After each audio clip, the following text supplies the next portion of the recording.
Hey students, I'm going to be talking about chapter 8, which is all about sampling, which I made a joke in my last video with you guys. I made a joke about the fact that I'm very fond of samples, especially when I go to Costco or Sam's Club. And I see that from the groans in the audience, that joke has not aged well. I understand. This joke, I have to work on my jokes. But sampling actually is one of my favorite topics because sampling is basically how you can determine all kinds of research from your sample size, from the gender, from ages, all of that stuff. Those variables that make up all the difference of sampling.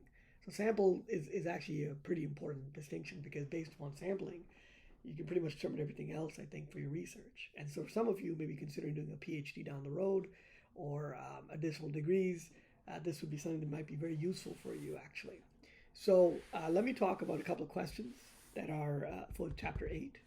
One is a sampling strategy selection.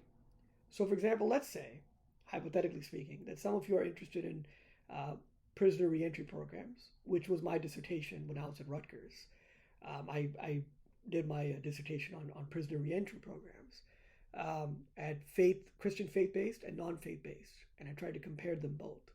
That was a sampling size of about 218 men, roughly about, I guess, 112 and maybe 106 in two different programs, so almost comparable, you know. In any case, by the way, I didn't really find much of a difference in satisfaction levels. I was looking at satisfaction level with the management structure of Christian faith and non-faith based, and I didn't really find much significant difference. But let's say, for example, you're studying the experiences of formerly incarcerated individuals, re-entered individuals from prison or jail, with re-entry programs. So you would compare the advantages and disadvantages of using A, sample random sampling, and B, snowball sampling for the population. Which one would you choose, and discuss why you would choose which sampling size? So simple random or snowball sampling. Which one would you try to choose? Second question I want to talk to students about is sample size and power. So explain the relationship, if you will, between sample size, standard error, and confidence intervals.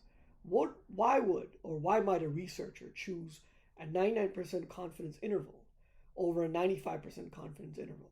And what would be the trade-offs? So a little discussion on that. So let's start with number 1, sampling strategy selection.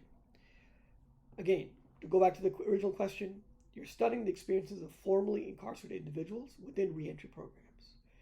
Compare the advantages and disadvantages of then using A, simple random sampling, and B, snowball sampling for this type of population. And which would you choose? And discuss why you would choose or why not. Now, so first let's say it's important to carefully consider and choose a sampling strategy when researching people who have served time in prison and their experiences with reentry programs. Something which I'm a little bit of an expert on, I guess you can say. Simple random sampling and snowball sampling are two potential strategies, which each with unique benefits and drawbacks. So let's start with each member of the population has an equal chance of being chosen. Simple random sampling is then prized. It's best for its capacity to generate representative data that represents the sample population. So this then promotes rigorous statistical analysis, which you can do. Even with Microsoft Excel, you can actually do that.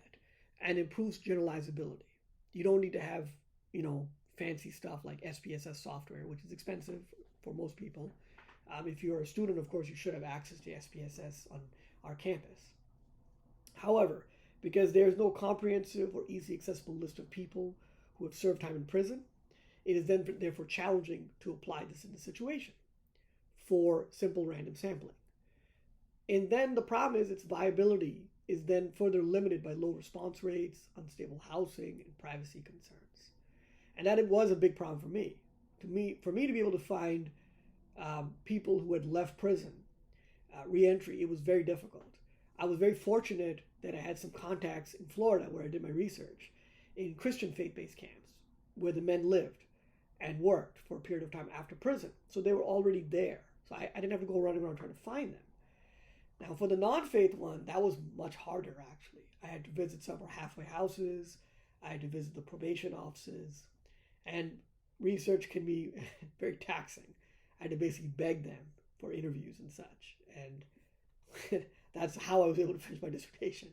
So it's very difficult in that sense. Now, for example, in this study, I would say snowball sampling is a much better option overall because, all you're really doing is you're depending on participants enlisted in the program that will then,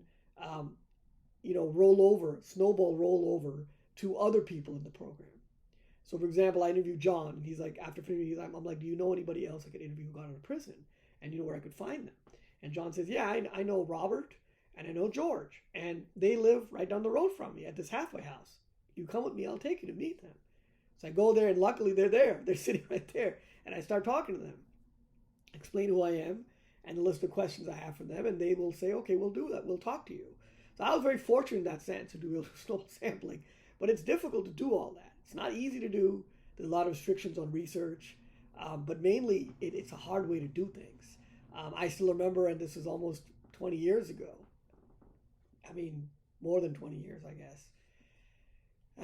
Putting this together was hard. It was so hard to do because, you have a good advisor, which I did, but your advisor can only help you so much. Advisors are not magicians. They can help out as much as they can, and my advisor did help me out, and I'm very blessed and grateful to have had that advisor. But it's difficult. It's very difficult to do that because unless you're dealing with secondary data, which is data that's already published outside, going through the process of gathering data, original data collection is very hard to do. So if you ever do this, make sure you have your plan in mind and make sure that you have everything dotted out and understand that it could take you 4 to 6 months just to develop your research design and study. It won't be easy. It took me 4 months just to come to my topic. So you can imagine how much time that takes, And then it took me only about 3.5 months or 3 months to gather the data actually, and then a month to crunch everything. So I was just very fortunate. But most people are not always like that, and most studies and most researchers, they're not always like that. I mean, you can understand why so many people get fed up with research because it's tough to keep going. The second question I want to talk a little bit about is the sample size and power. So again, going back to the original question, explain the relationship between sample size, standard error, and confidence intervals. Why might a researcher choose a 99% confidence interval over a 95% confidence interval? And what would be the trade-offs? So let's discuss a little bit about that. So for example, let's say you're assessing the accuracy of research findings. Sample sizes, standard error, confidence intervals are all closely related. Now, the standard error shows the expected deviation of a sample statistic, like a mean, from the actual population value. Because larger samples yield more consistency and trustworthy estimates, the standard error falls as the sample size increases. The standard error falls as the sample size increases. This estimate then becomes more accurate as a result of the narrow confidence intervals brought about by this decrease in standard error. On the other hand, however, you should consider, as a student and as a scholar, there is greater uncertainty is indicated by the smaller sample sizes, which then result in larger standard errors and wider confidence intervals. What this simply means, in many layman's terms, is that basically the larger the sample size you have, the more accurate your predictions can be. The smaller the sample size, potentially the less accurate it can be because you don't have much to go on. It's like if you were to go and meet a few people at a party, and let's say all the people at the party you met, there was maybe only 10 people at this party, and you met 3 of them, or talked to 3 of them, and you found them very boring. And then you said later to your wife or your husband, said, that these parties, I don't want to go to these parties anymore. They're nothing but boring people.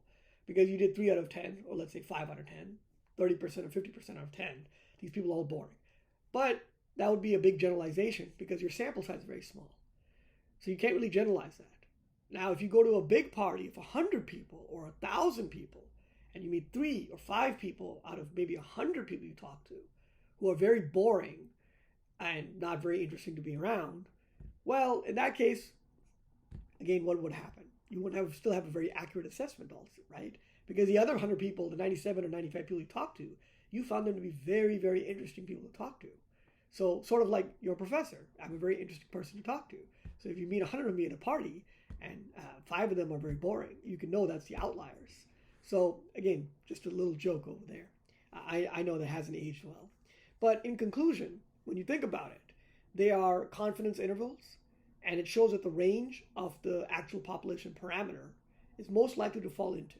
So there's a range in that sense. Now, how certain you are about that interval it captures a true value is indicated by the level of confidence. 95% versus 99%. Comparing to a 95% confidence level, a 99% confidence level offers a lot more assurance and is therefore more likely to contain the actual population parameter. It's much better that way, There are, of course, trade-offs with this increased confidence, though, right? Because a 99% wider than a 95% interval, as a result, of course, the estimate becomes less precise. When there are significant repercussions for making a mistake, such as, for example, medical, legal, law enforcement, policy-related research, where more certainty is essential, researchers then have to ask for a 99% confidence level because they have to be very accurate about something. A 95% confidence interval, then, on the other hand, is actually frequently favored because it strikes a balance between accuracy and dependability, offering a more constrained and useful range. Ironically, 95% is what they go for many times because it seems, and unfortunately there's just the thinking in researchers, that if there's a 5% margin of error or standard deviation, then that's okay, that's acceptable. We'll accept a 5% loss or a 5% margin. We can't get everything predictable because 99% may be too difficult to get sometimes. So we'll go for the 95%. So to wrap this up in conclusion, the greater the sample sizes result in more accurate and narrower confidence level and lower standard error, but then researchers must weigh the need for accuracy against the estimate's utility when selecting a higher confidence level because doing so increases certainty, but it reduces the precision. So that concludes Chapter 8, our discussion board questions that I wanted to speak to you guys about a little bit. I hope that this was something that was interesting and important to you guys, and you learned something also. And as we're getting closer to the end of these chapters, I want to once again thank you guys for giving me your attention and your time. And I want to say how much I appreciate you being a part of this class. So I will see you in Chapter 9, and I look forward to talking to you more at that time. Again, I thank you.